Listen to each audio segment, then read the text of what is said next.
Muy buenas noches a todos ustedes. Es un placer nuevamente estar aquí en esta sede de la Academia Mexicana de Cirugía, agradeciendo la gentil invitación del presidente de esta academia, agradeciendo también la invitación de la presidente de la Academia Nacional Mexicana de Bioética y a los distinguidos integrantes de esta mesa y a todos ustedes que nos acompañan el día de hoy. La intención del día de hoy es hablar un tanto del impacto que tiene las patentes y sus implicaciones éticas. Y es un tema que hemos estudiado a fondo, sobre todo en el seno, como ustedes pueden ver en esta fotografía, del claustro de San Pablo del Hospital Juárez Centro, como se denomina ahora, pero que este hospital, que es la cuna de la medicina y de la cirugía en México, puesto que de esta sede emanaron el resto de los hospitales que todos nosotros conocemos hasta la fecha. El último injerto que salió de este seno fue el Instituto Nacional de Neurología, en donde el doctor Manuel Velasco Suárez, quien lideraba en aquel entonces el servicio de neurología y neurocirugía del Hospital Juárez, formara dicho instituto. Y posteriormente, ya hace más de 20 años, creara en esta misma sede la Comisión Nacional de Bioética, la Academia Nacional Mexicana de Bioética y actualmente continuando a través de las actividades del Centro Nacional de Bioética y su comité. Ustedes pueden ver entonces el busto del doctor Manuel Velasco Suárez en esta sede que con todo orgullo se le conoce como la cuna de la bioética en México. Pero entrando en el tema, entrando en cuanto a las patentes, de acuerdo a Bernard de Col, de Médicos Sin Fronteras, nos dice claramente, no son derechos divinos, no son patentes de corso para las empresas que se dedican a la investigación de productos farmacéuticos, sino que deben destinarse para beneficiar a la sociedad en su conjunto y no solamente para llenar sus bolsillos. De hecho, en ese mismo tono, George Merck, el fundador de Merck Sharp, que ustedes lo conocen, él dijera que los medicamentos en la filosofía de la empresa eran para la gente y no para las ganancias. Claro que eso estaba en el discurso, pero los hechos prueban otra situación. ¿Pero qué tiene que ver la bioética en este entorno? Porque la bioética que hemos entendido hasta la fecha es una bioética limitada a una serie de principios que ustedes han escuchado, tal vez con demasiada profusión, beneficencia, no maleficencia, etcétera, pero que en realidad muestra un pequeño círculo de lo que la bioética toca en realidad. ¿Por qué? Porque en realidad el verdadero fundamento de la bioética son los derechos humanos. Derechos humanos que son violados a través del ejercicio de las patentes, derechos humanos que son violados a través de la investigación en seres humanos, derechos humanos que son violados por la falta de acceso de medicamentos de manera oportuna y equitativa para la población, y que utiliza una serie de instrumentos operacionalizadores denominados principios. Pues bien, estamos hablando de patentes. ¿Qué es una patente? Pues no es más que una de las armas que tienen los inventores para poder garantizar que aquello que han innovado, no descubierto, innovado como producto de la creatividad humana, pueden ellos explotarlo de una manera adecuada, a través de una patente, no de un secreto comercial ni de una marca registrada, sino a través de una patente, de manera que tenga la garantía a través de los poderes públicos el poder explotar, o sea, hacer, usar, vender lo que se programa en dicha patente por un periodo que hasta la fecha se ha aceptado internacionalmente de alrededor de 20 años. Pero como contrapartida, la persona o la empresa que patenta la fórmula, en este caso centrándonos a un medicamento, lo que tiene que hacer es dar a conocer la fórmula de manera que sea del conocimiento de todos. ¿Para qué? Para que deje de ser un secreto comercial. Ya está patentado, ya está protegido. Entonces no debe ser un secreto. Sin embargo, no siempre se cumple esta situación. Pero la finalidad de una patente es incentivar el progreso científico de manera que a través de la iniciativa propia y de la innovación se logre buscar más y nuevos medicamentos en el plano que nos interesa a nosotros, que son los medicamentos farmacéuticos. Así que de esta manera, las patentes lo que deben cumplir son los denominados criterios de patentabilidad, que ustedes pueden ver en la diapositiva, que sea uno, que sea novedoso, que no sea una repetición de algo o que sea una discreta modificación de la molécula original, que en realidad sea novedoso. Otro, que sea resultado de actividad inventiva. Y hace un momento dije invención y no descubrimiento, porque se descubre lo que ya existe, ya estaba ahí, solamente faltaba que alguien lo encontrara. En cambio, la invención, en este caso, es algo que es producto de la creatividad humana. Y por lo tanto la patente debe cubrir ese requisito, de forma que se pueda considerar una propiedad intelectual de la persona física o de la persona moral, y sobre todo que sea útil, que sea susceptible de aplicarse en una persona o un animal, si en caso de que el medicamento se dedique a un animal, para que se pueda considerar como patentable. Cubiertos estos requisitos, entonces se puede pensar que se va a excluir, como lo dije, todo aquello que se considere descubrimiento. Sin embargo, cuando estamos hablando acerca de la biotecnología, esas fronteras se están diluyendo. Y se están diluyendo, ¿por qué? Porque hasta hace unos cuantos años, estoy hablando de hace 20 años aproximadamente, 1982 para ser claros, cuando la Organización Mundial del Comercio establece que se pueden ya patentar las materias vivas. Los organismos vivos pueden patentarse, sobre todo aquellos organismos que son producto de la creación del trabajo en laboratorio, o bien porque se han aislado partículas esenciales que, si bien proceden de organismos vivos, como a fechas últimas con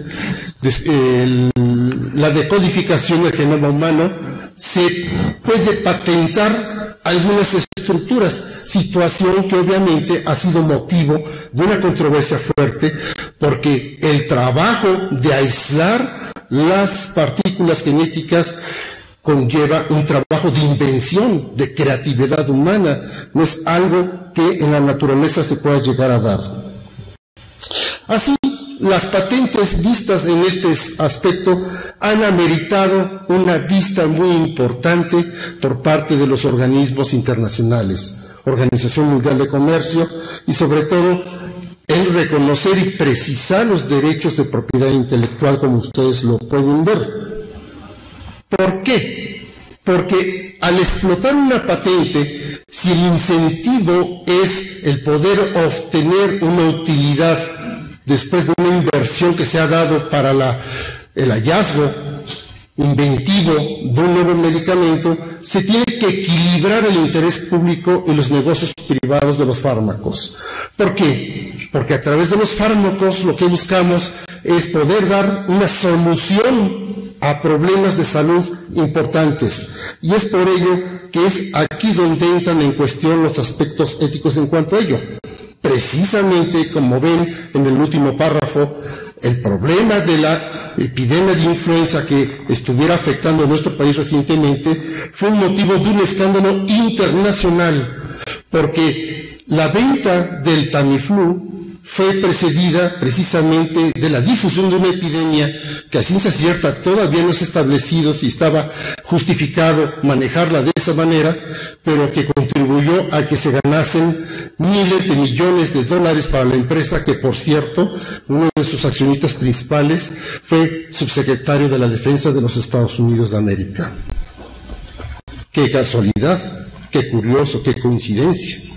Así, las patentes farmacéuticas, como pueden ser un factor de avance enorme, a su vez puede ser una de las grandes trabas para obtener nuevos medicamentos.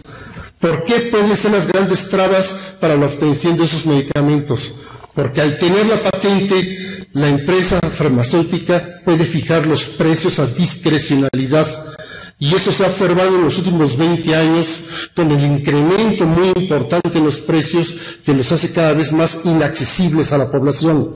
De esta manera, las patentes se convierten en un obstáculo para lograr preservar los derechos humanos de aquellos a quienes se supone se va a beneficiar con el hallazgo de ese medicamento. De esta manera, ustedes pueden ver que de los 270 medicamentos indispensables que la Organización Mundial de la Salud tiene, 265 pueden ser generalizables, sin embargo están patentados. No hay acceso directo a la población, lo cual obviamente no es aceptable a este momento, dado que la enorme cantidad de personas que no tienen acceso a medicamentos va creciendo. Así, en el ejemplo del SIDA, ustedes pueden ver que los países pobres que están teniendo una mortalidad muy alta todavía con esta epidemia no tienen disposición para ello. Así que el decir que las farmacéuticas que dicen los beneficios de hoy, para ellos son los medicamentos de mañana. O sea, está invertida la ecuación. Debe decirse los medicamentos de hoy pueden ser los beneficios del mañana.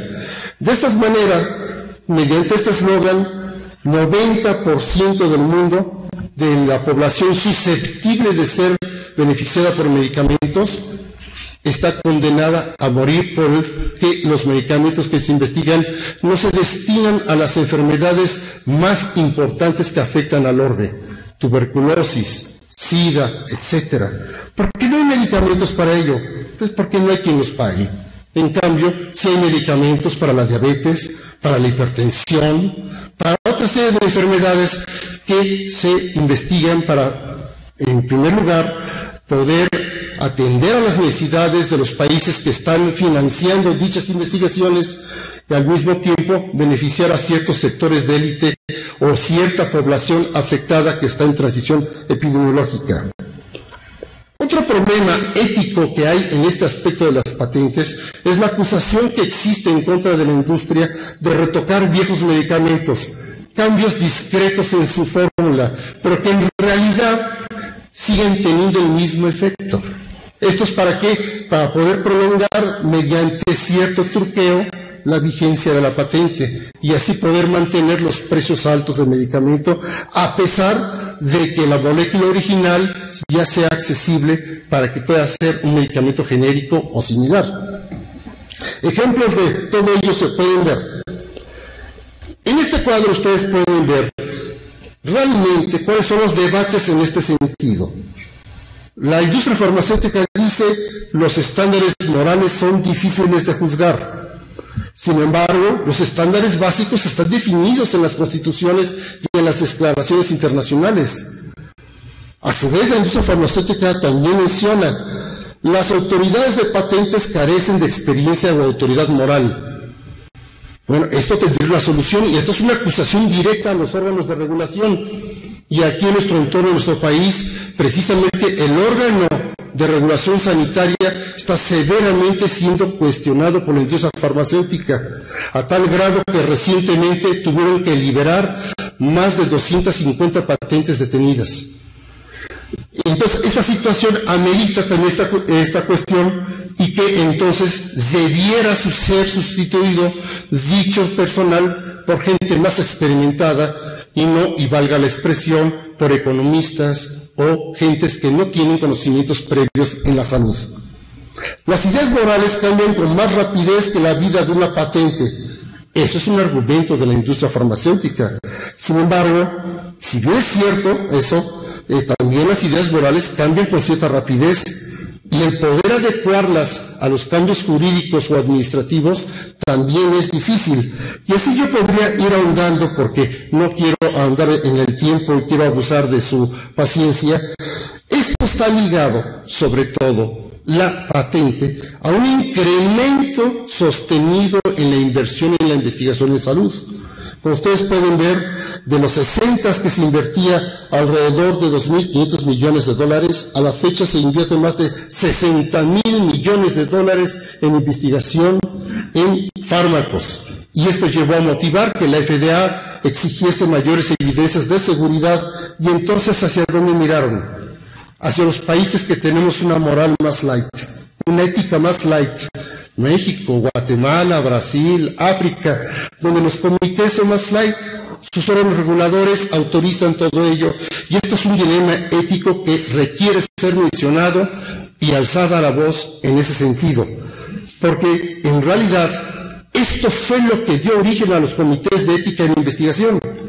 No crean que esto surgió por la buena voluntad de los investigadores, surgió por las necesidades de la industria farmacéutica, porque la FDA se los pedía. Así surgieron, y eso explica mucho de los vicios en el funcionamiento de los comités de investigación.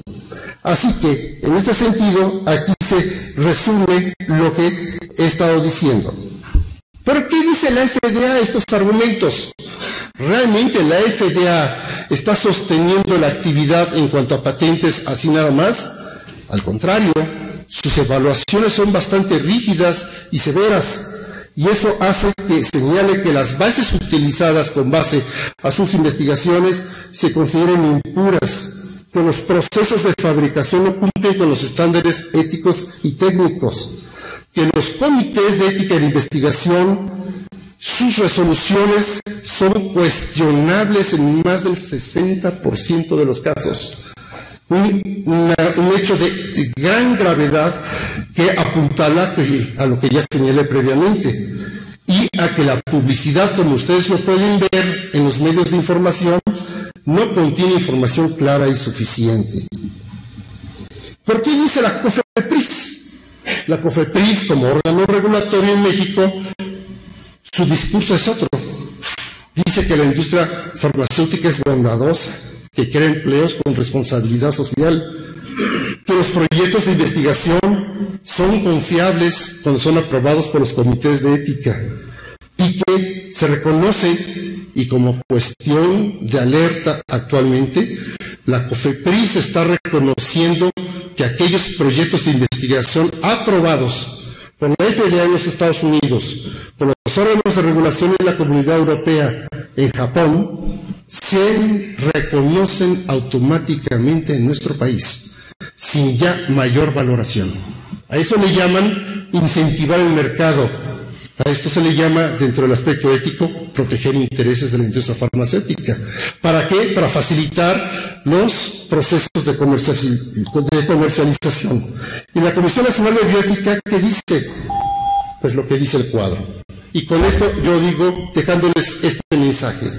El presupuesto ético de las patentes es incentivar a los investigadores para que realmente desarrollen sus actividades para beneficiar a la población y no solamente las ganancias. Ética o mercado es la pregunta. Muchas gracias.